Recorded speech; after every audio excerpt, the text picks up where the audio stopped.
So thank you for coming. And today we're very delighted to have Numata visiting fellow Professor Chih-yu Shih of National Taiwan University to be with us. And he's going to talk about his recent thought about Xi Jinping's thought in relation to Buddhist thought. And I think this is going to be very exciting topic. And Professor Shih has been a very prolific writer and philosopher in the field of cultural studies, Chinese studies, archaeology of knowledge, and last but not least, international relations. And last year, he published two books on Chinese needs, in terms of post-Chinese needs and post-colonial Chinese needs. And his most recent article is about Hong Kong and the politics of belonging by Talos. So if you're interested, please follow his recent publication. And we also have another session with him next Tuesday online. And today this is in person. And I think, without further ado, we want to welcome Professor Shih and hope he can enlighten us. Here we go. Thank you very much. I don't think I can enlighten everyone, but I hope maybe the way that Buddhism has enlightened Xi Jinping, that can be useful for kind of a fruitful thought what Buddhism can do to us. Thank you very much for having me here. I enjoyed my Numata fellowship during the past 3 weeks. I think I have learned not just from my interaction with the local community, but also really from my very focused reflection every evening. I think I didn't waste any minute of the time that I have spent here. Today, I'd just like to share with you some of my random observation of how Xi Jinping might be, or his personality might be engrossed by Buddhist thought. I first noticed Xi Jinping's possible connection with Buddhism is when I read his speech at 100th anniversary of the May 4th movement that took place at Beijing University, when he cites very popular Zen wisdom, the 3 stages of Zen illusion, that mountains, if you look at mountain, that looks like mountain, and just you being occupied by the image. And then the second stage, that you no longer look at mountains, that means you transcend the image of mountains. And then the third stage, you again are able to look at mountain just as mountain. That means you further transcend your need to get rid of image. You don't even need to get rid of image in order to transcend it. So that's a further step. So he cited that particular Zen wisdom. That was very interesting, but I think that was, to my knowledge, the first time that the president of the PRC or a general party secretary ever gave a national speech citing Zen work. And later on, then of course, I found that he had used Zen's terminology in many other occasions, and much before 2014.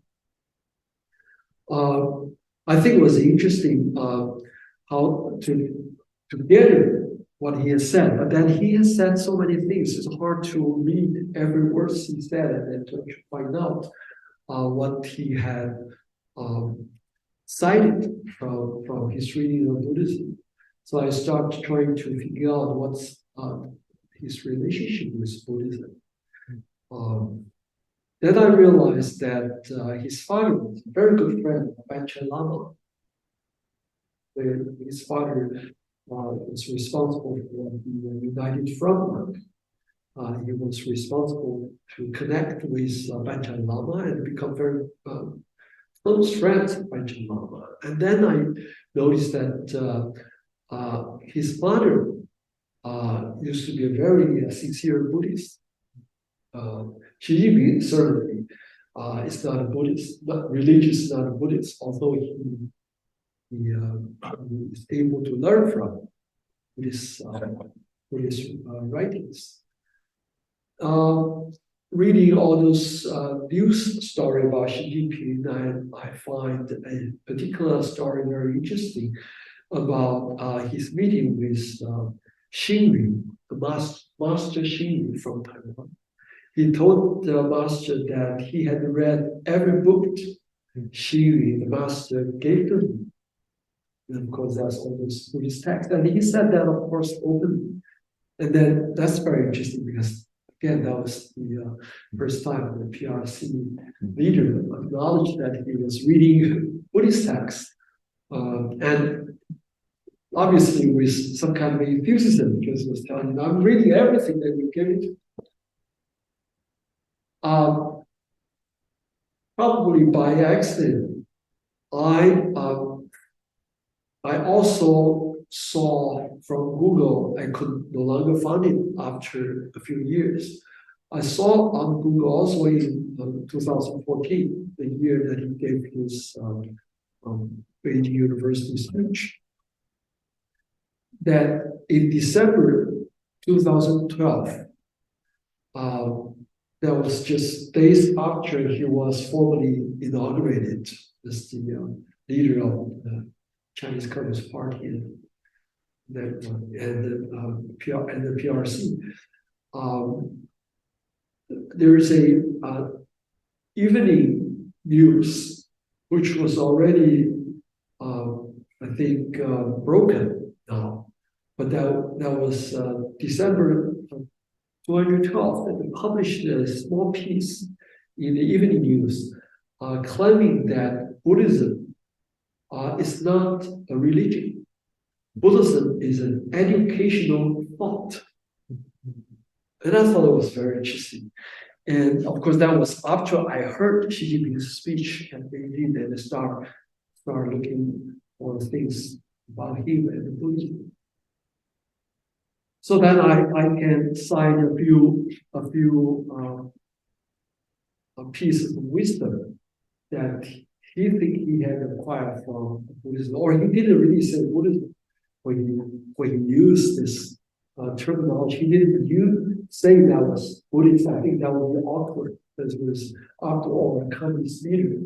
He's not going to tell people, I'm saying this because I learned this from Buddhism. But these are sporadically remarks of where I find some Buddhist traces.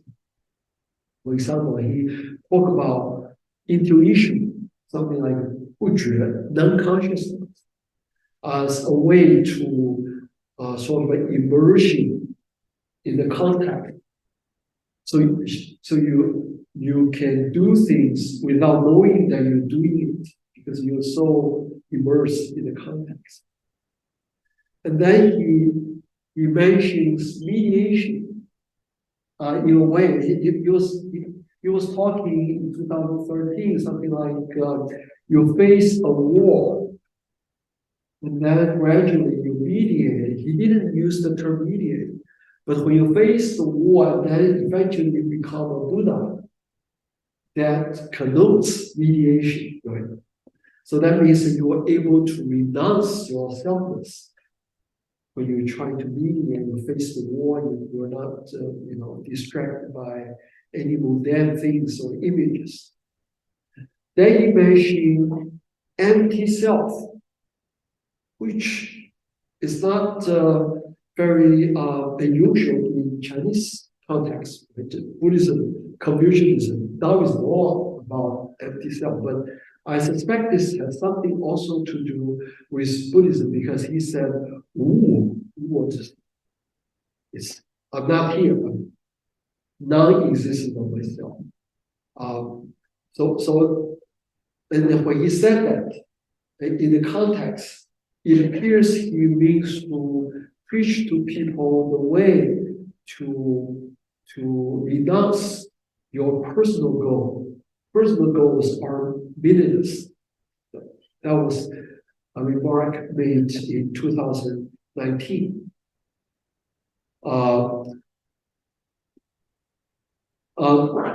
That's in context, but he tells people how to feel the other as others feels themselves. So you should try to empty yourself. And then he mentioned something like wish of your hearts. That's also Buddhist terms like Buddha's wish, where you have something bigger, greater in your life for a much bigger population, not for yourself. You are more ambitious to engender some kind of powerful result, like one belt, one road, something like that. You want to do this for the entire humanity. It's not just for yourself. So you have this wish. So when you wish something, as a Buddha wish something, that must be very great. And then Xi Jinping, from very early on in his career, once he became the leader in Fujian, later in Zhejiang, he started his anti-corruption campaign. He specifically wished people to claim self-centeredness.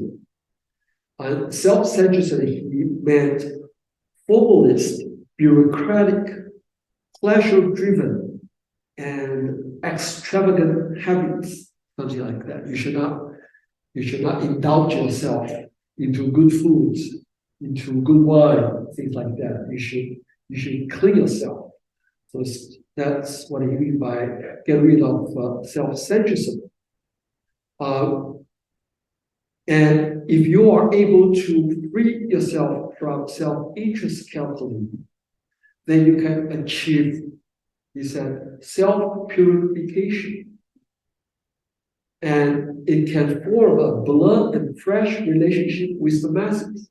If you can purify yourself, that means if you can free yourself from interest calculation, so you can achieve self-purification. When he was in Fujian the first time, he really started a large-scale anti-corruption campaign. He meant to empty the party self. So the party would not have self-interest concerns, would not calculate his self-interest. The party Congress should get rid of self-interest. And he used this Buddhist metaphor. He was saying something like, if the demon, that means your desires, your wishes to become rich, if the demon grows a food, Buddha's way will grow a yard. 魔高一尺，佛高一丈. Very interesting. If the demon becomes greater, that means you become more corrupt. You want to gain more for yourself. Then you will be punished because Buddha's stick will grow a yard longer than the foot. So you will never get away from the Buddha's reach. So you will always be punished if you have this demon in your mind. And then lastly, that he mentioned something like each person as herself has a limitation. So, but limitation of individuals' capability and the limitation of each individual's time can be overcome if everyone in the party can wholeheartedly serve the people. So if I am only myself, I'm a very limited person, limited in time, limited in capability. But if all the colleagues in the parties, all the cadres in the party can get rid of their self-interest, and then coming together, we will move beyond the limitation of time and the limitation of space and limitation of our capability. I think that's also kind of Buddhist message between his lines. So gathering all this randomly, all this piece from his speech, I wonder how I can induct something from all these random talks. So I went back to the narratives from either himself or someone else, or some people who analyze him, something from his personality. And I think it was noticeable that a lot of people have written about his cultural revolutions experience. When he was beaten, when he was chased by revolutionaries, and then he was sent down to the countryside to live a peasant life. He couldn't sustain that. He ran away and he went back home. His mother did not allow him to come in because if she allowed him to return home, everybody would be punished. So he was pushed away by his mother. And then eventually he returned to the countryside. And then he decided that he would like to live a different life. He would not be trapped by this tragedy of himself now in the countryside, no longer to live a generous life. So he began to work like a peasant. He tried to learn how to live a peasant life. And physically, when he was able to sustain this peasant life, then he found that the peasants around him accept him as one of the masses, one of the peasants in the village. He was accepted because he was able physically to carry out what a peasant is supposed to do. At that time, he was able to share with peasants his more kind of smart ideas. He was able to help peasants resolve some of their problems, and eventually his own cave where he lived became a place that peasants came together to have meetings every evening, and the party secretary or branch secretary in the village would consult him about policy or affairs in the village, as he was able to come up with ideas to solve these problems. And then he started designing little things for peasants.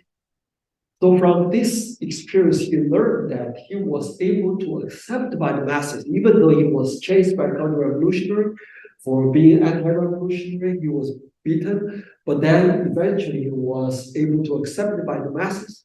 He became a revolutionary leader. So when he returned, from that experience, he feel more comfortable now with contacting the masses rather than with the bureaucracy. After all, the bureaucracy, the party bureaucracy, the state bureaucracy, were those people who were responsible to purchase revenue. So he wasn't really trustworthy. He didn't trust the party cadres or the party organs. He trusted the masses because he could able to manage the masses. He can prove to the masses that he didn't have self. He could contribute to the masses. And then I think from there, you could see he gradually grew into his style, his leadership style, later on, that we can see that in his career.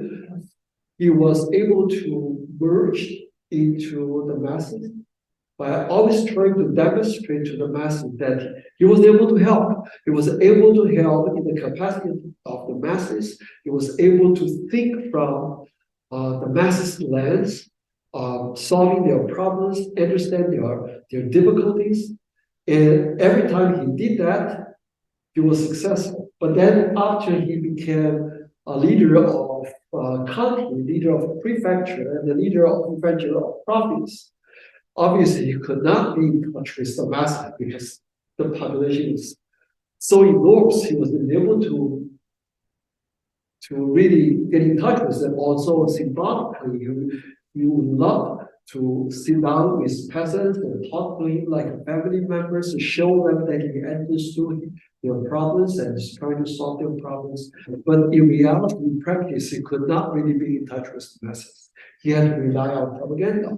So he must thought of a way to demonstrate to the masses that he didn't have self, and the party didn't have self.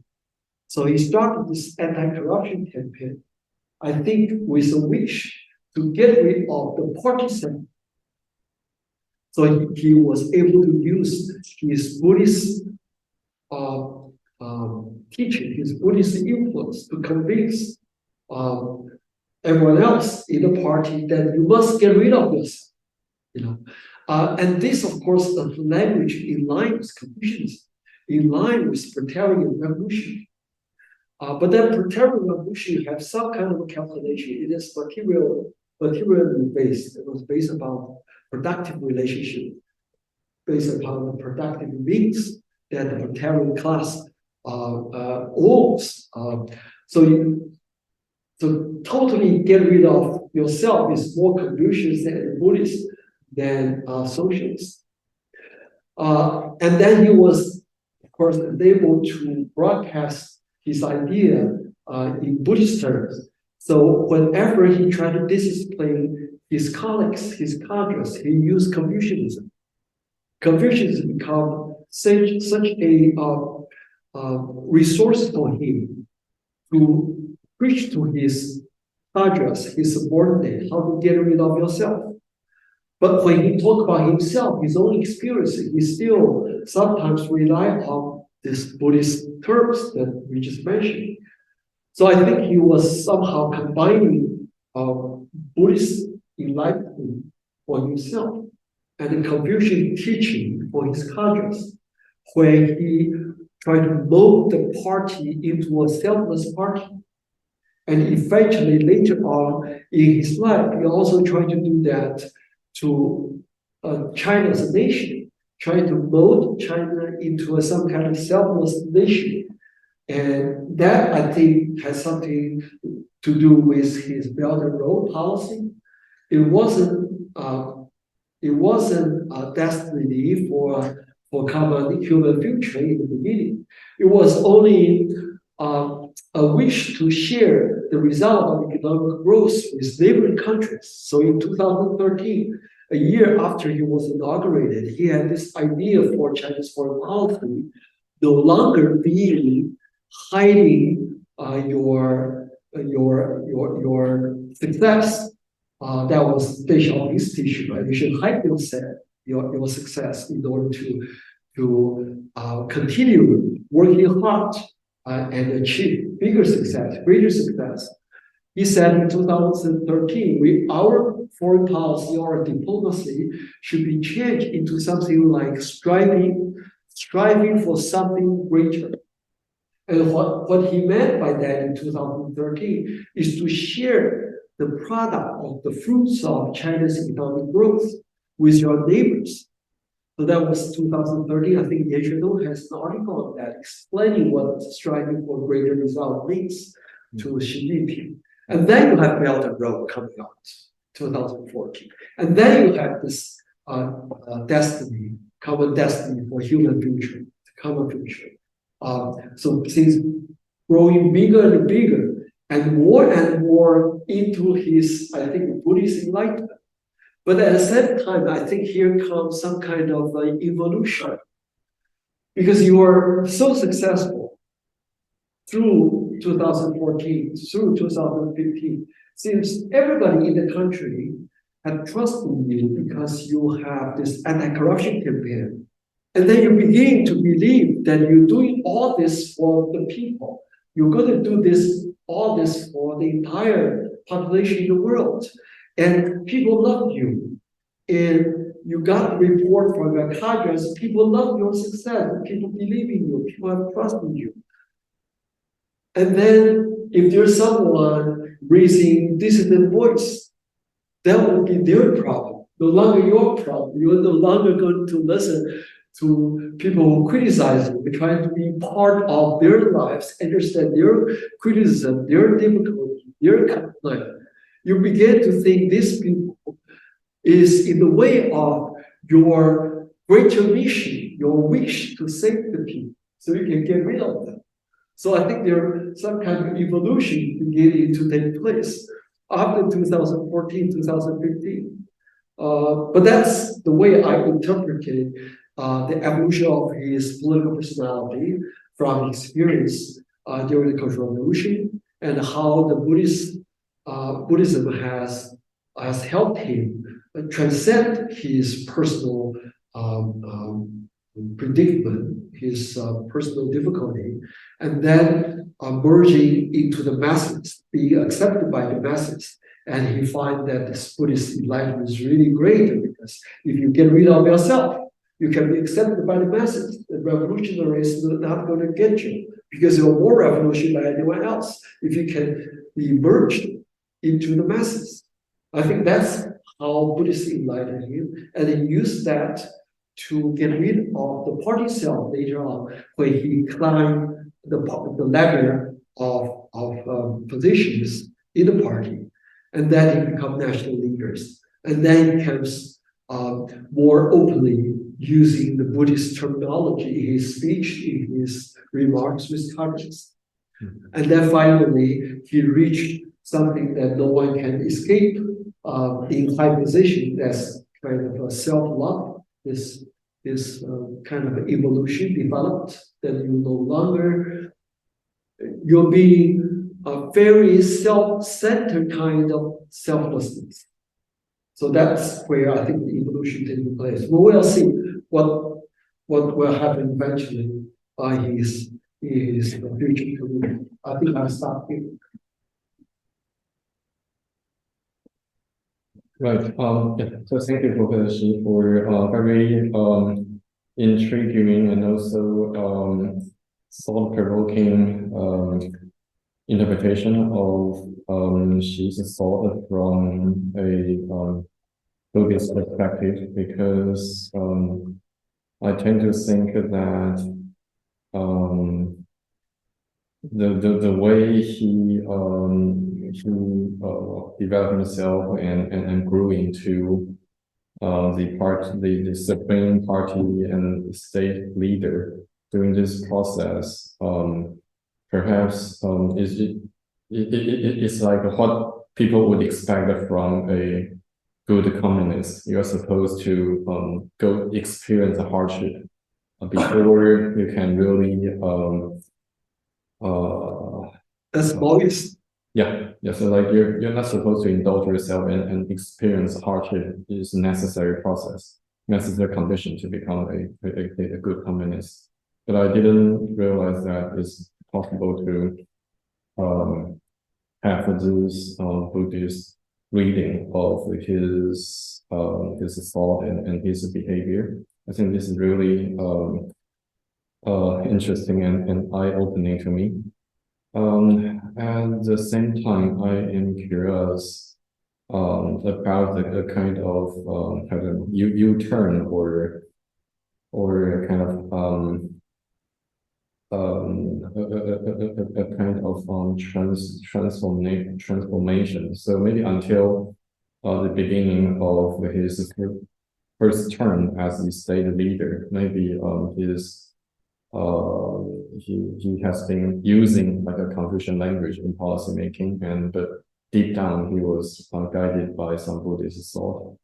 But why? I mean, more recently, it seems he has been I don't know, like enter into a kind of as you put it, like self-love or aggrandizement. Like he's now obsessed with power and authority, and he wanted to stay as a state leader, and the constitution was changed in order for him to serve more than 2 terms. So how this is possible? Does that have something to do with a kind of backdoor in Buddhist thought, so that he could manage to convince himself that it's okay for me to do this? I'm doing this for the greater well-being Yeah. of Chinese people or humanity? How could he convince himself? Well, I suspect there is a Buddhist threat in there.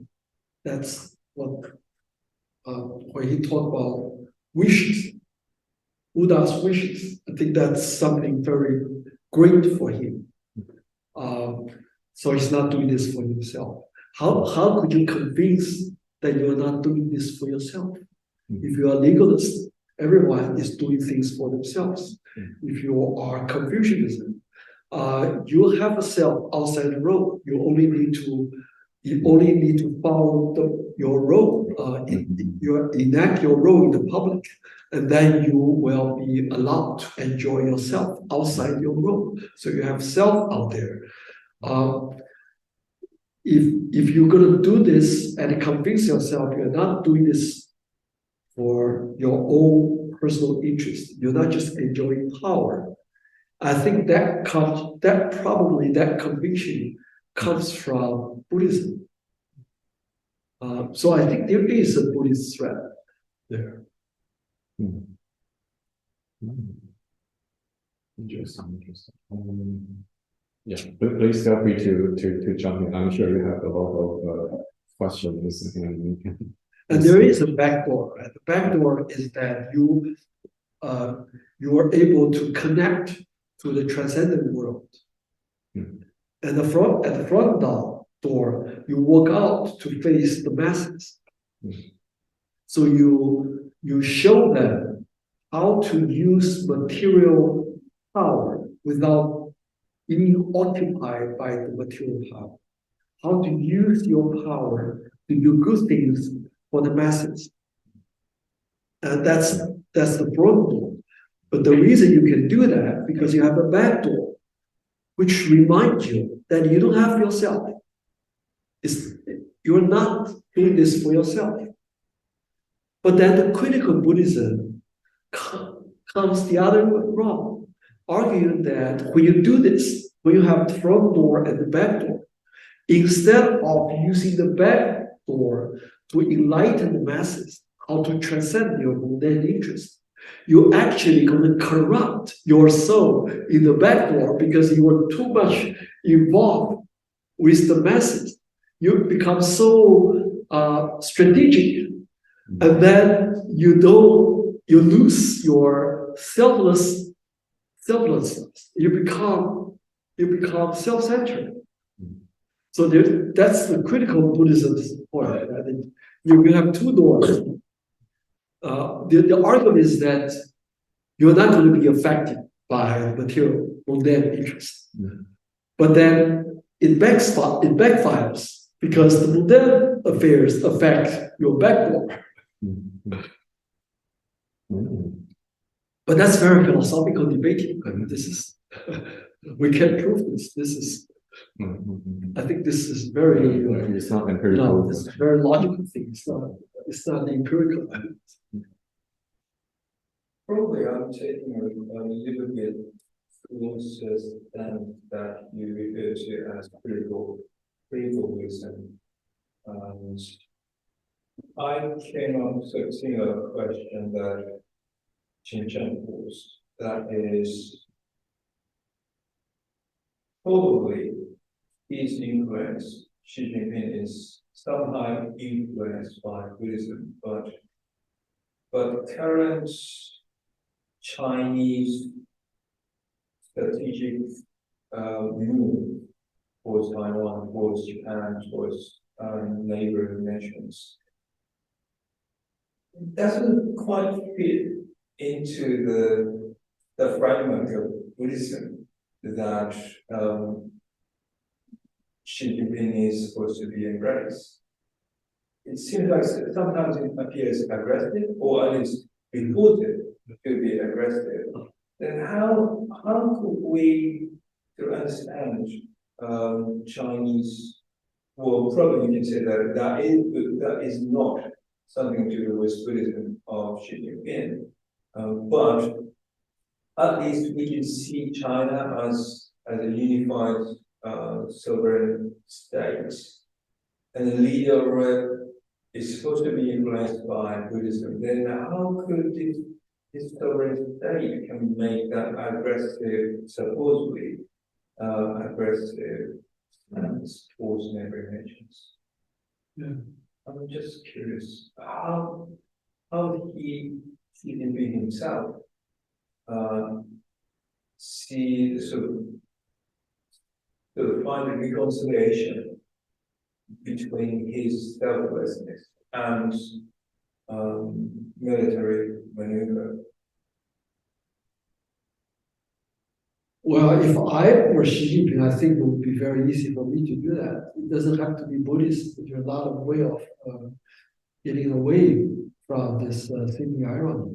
It just depends on, I think it depends on what the intellectual resources that he relies on. That's what interests me. And if you look at his intellectual depth, you don't see many other things that could support him to do this in a way that he himself is convinced that he's doing this for other people. Right? But then he certainly was also preoccupied with revival of Chinese nation. Then he wanted to make sure that revival of Chinese nation can be something shared by others.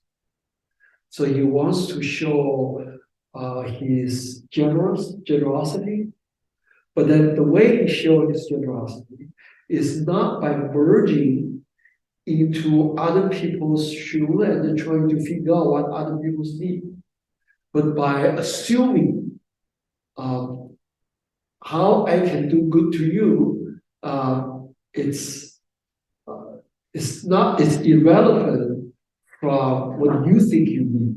You probably don't know what you need. I know better than you do. So I give you an infrastructure. I convince you why infrastructure is important to you. If you have infrastructure, then people will have jobs.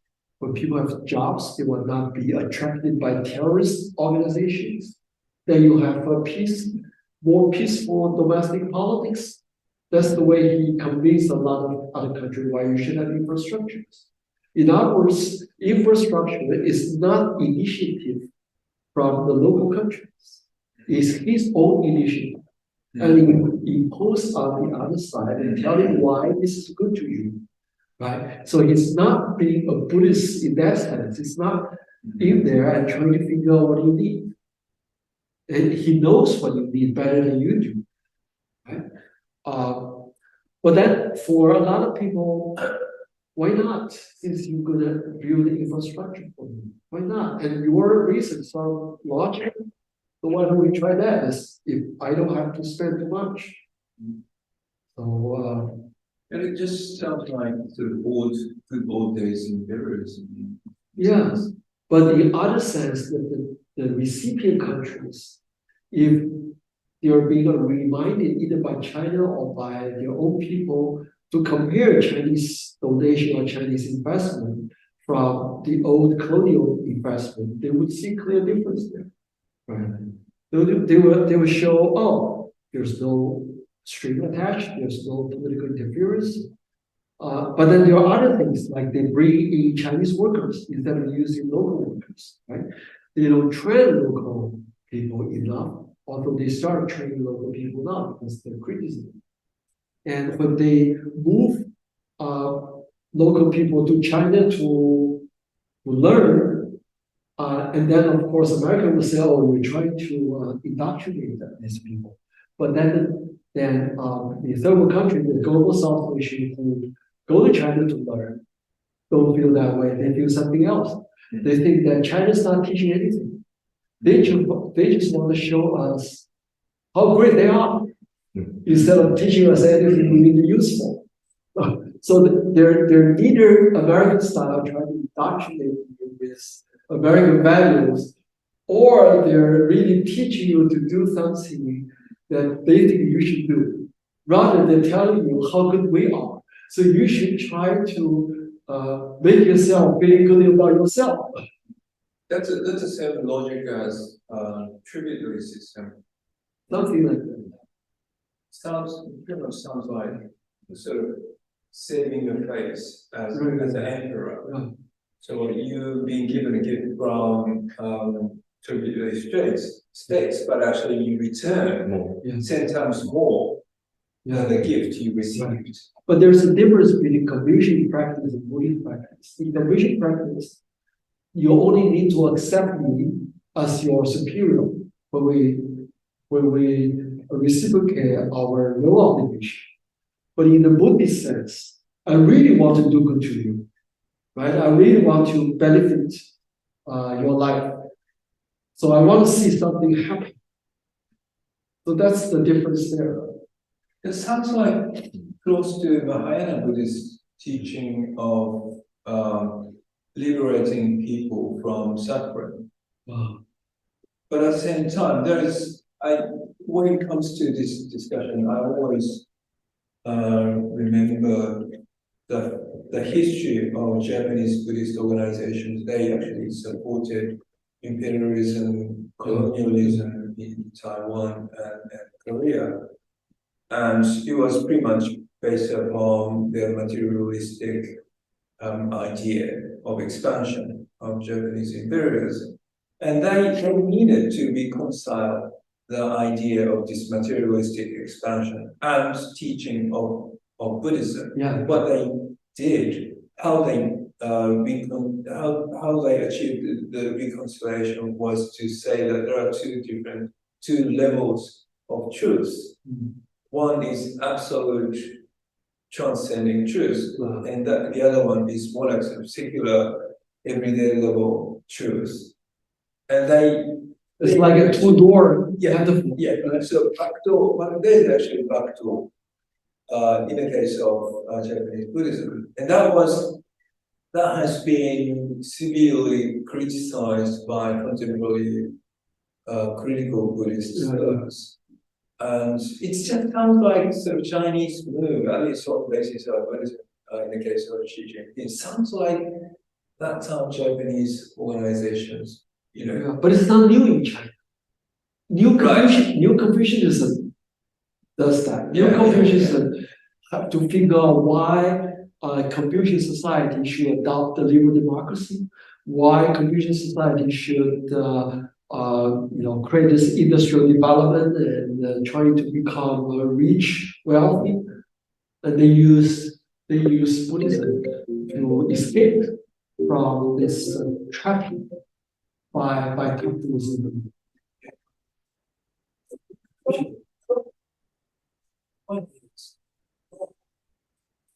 But what is really based upon starting that we should be concerned about how he makes his policies on the basis of Buddhism or not. But it is more like a materialistic, more pragmatic side we need to focus upon so that we can see how Buddhism has been used to justify particular type of strategic moves, maneuvers, and operations. That would be more, I think it's more sort of feasible research agenda. Well, I think for new Confucianism, that's the case. But for Xi Jinping, that might not be the case because Buddhism is not something you can publicly preach in China because you're communist. You're not supposed to have religion. Right? So for Xi Jinping personally, we could argue that's the way he justifies to himself what he's been doing. But that would also be conviction, right? If it's just for self-justification, that's his personal conviction. So there's a little difference from Neo Confucianism in the sense that he cannot just say that in the public. It sounds like, to me, it sounds like sort of his view towards society, like some hierarchical structure and all that, and actually the fact that he's maintaining the leadership and extending his term. And all that kind of thing are based on Confucianism, but the logic he uses are somehow related to Buddhism. Yeah, but I think that his problem is that with his high position. He no longer sees the world as the world is.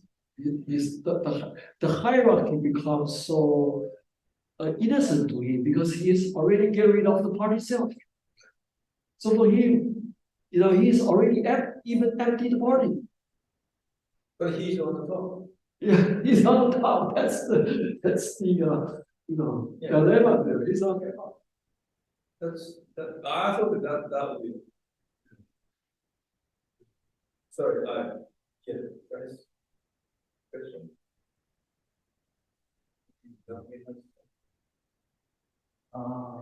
Just one on the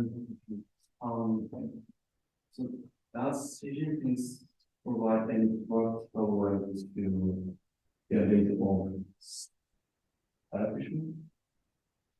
Does it provide concrete way to view our people? Just say this statement. Well, I think in the process, he might thought he had to get rid of himself. But with the party organization, with all the officials coming together to praise him and to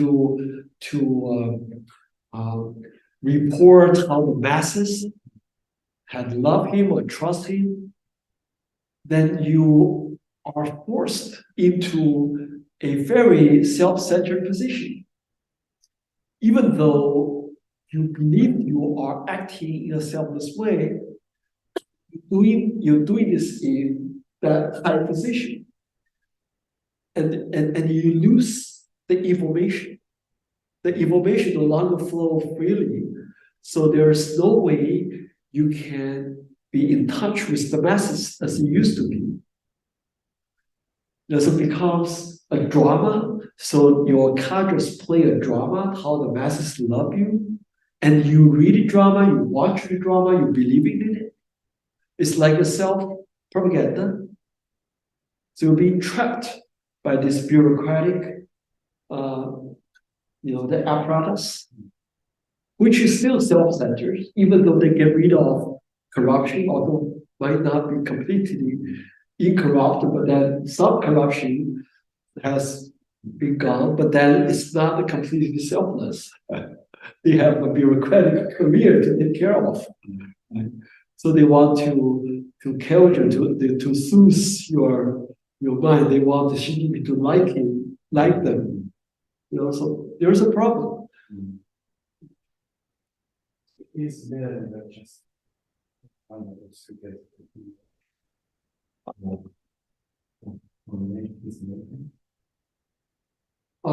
I don't think he does that from a propaganda point of view, but in actuality, he probably is doing that. So I think both are taking place. On the one hand, Buddhism is allowing him to have concern with a lot of people out there, greater population, people he doesn't know at all. And on the other hand, his party is mobilizing a huge group of Chinese people to love him, or at least to act as they love him in a Confucian way. It's very ironic, right? It's a Confucian trap of a Buddhist being turned into a self-full Buddhist.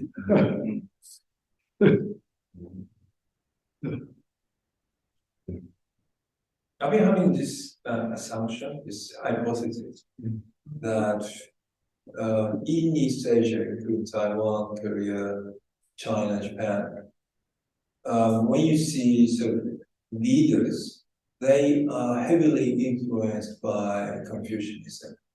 And because of the nature of Confucianism that is based upon hierarchy, and hierarchy that actually forces certain groups of people to be submissive and obedient.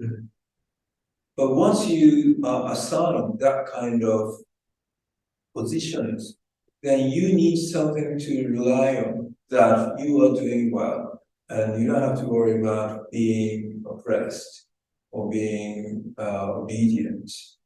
And that is Buddhism.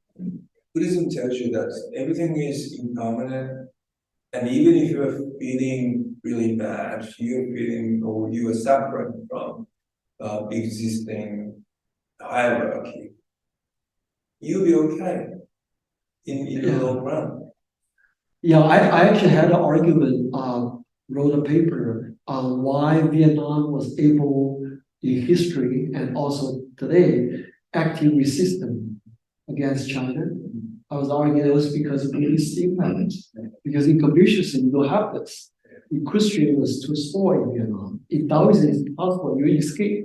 So the only thing that supports Vietnam to resist China in a small petty way is Buddhism. Actually, history, in this country's history, there is no rebel on the basis of Confucianism. But there are a huge number of rebels based upon Buddhism. Yeah.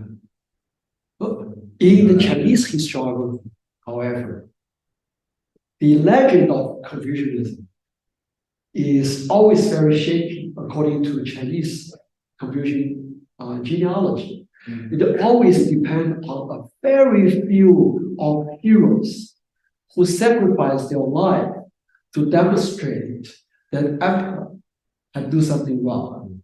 And they sacrifice their life, but they're being recorded in the official records in the later generations. And they demonstrate the true spirit of Confucianism. That's not a hierarchy.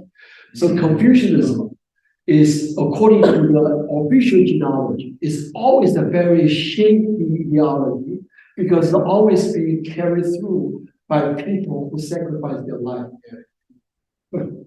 Actually, the pure form of Confucianism might be something more democratic in a sense. Yeah. That Confucian himself was planning to become one of those bureaucrats, but he never get it. His disciples did, but he has been it's for 3 years. Yeah. And he kills them. Actually, The first thing he did, he killed a competitor who was so able to get students. wow. But then there was a debate in history saying that this is fabricated. But that was recorded in official historical record. But in any case, one of the things we have to be careful in using Confucianism and Buddhism, maybe Taoism may be something different, but it is that there are different variants of in Confucianism and Buddhism. And so I was so curious in your presentation, what sort of text that Xi Jinping read when he said that his thought is based on Buddhism. It's amazingly different. Let's say Tibetan Buddhism and Theravada Buddhism and Mahayana Buddhism. Probably in China's case, Mahayana Buddhism would be the one. But even within Mahayana Buddhism, there are different schools like Huayan, Pure Land, Chan, Zen Buddhism, and I don't think there's a systemic learning. Even Confucianists have many different schools, right? Yeah. But they all try to solve one single puzzle. Then how to win people's hearts. But then they debate what is benevolence. So they all debate, but then they have one common puzzle. How to win people's hearts. So for Xi Jinping, his religion is definitely not Buddhist. And I suspect he had something from Tibetan Buddhism because his father's relation is Pancha Lama. So he might have something from also Buddhism. He just grabbed different things, right? He also had Shinri, those. That's kind of ironic. Xi Jinping is influenced by Tibetan Buddhism. In a known way. we didn't know systematically how he was. Yeah. Maybe he wasn't. And also I read a sort of historical record that I think that was Qin Empire, the time of Qin Empire, Tibet, or Tibetan Buddhism had some kind of religious authority over Qin dynasty, Yeah, right? the two systems. Yeah. So that be also a sort of interest. I mean, maybe Xi Jinping is sort of seeing himself as an emperor, which have some kind of influence from Tibetan Buddhism. Could be. I'm just guessing. There is no back material, but I'm just guessing. Could be. He had read a lot of things during Cultural Revolution. He had nothing to do, and so he could memorize Confucian texts. Like he just grabbed randomly. He memorized some things. But it might be a good idea all of us to be evacuated from our area. So he probably should go back to live for another couple of years, being chased and beaten by somebody. Then he will come back enlightened again. Yeah, that'd be cool. That'd be. That would be critical Buddhism. That you really learn from your life. You really learn struggle. Yeah, from the struggle. It's not limited to critical Buddhism, but Buddhism itself is based on practice, rather than same thing. Yeah. So, it might be really motivated to do some stuff. Open the campus. You see what I mean? Don't forget. I'll negotiate with this. Or try to become the top yourself, then you can do something about it. Yeah, it seems like it's time. You organize it, so you close it.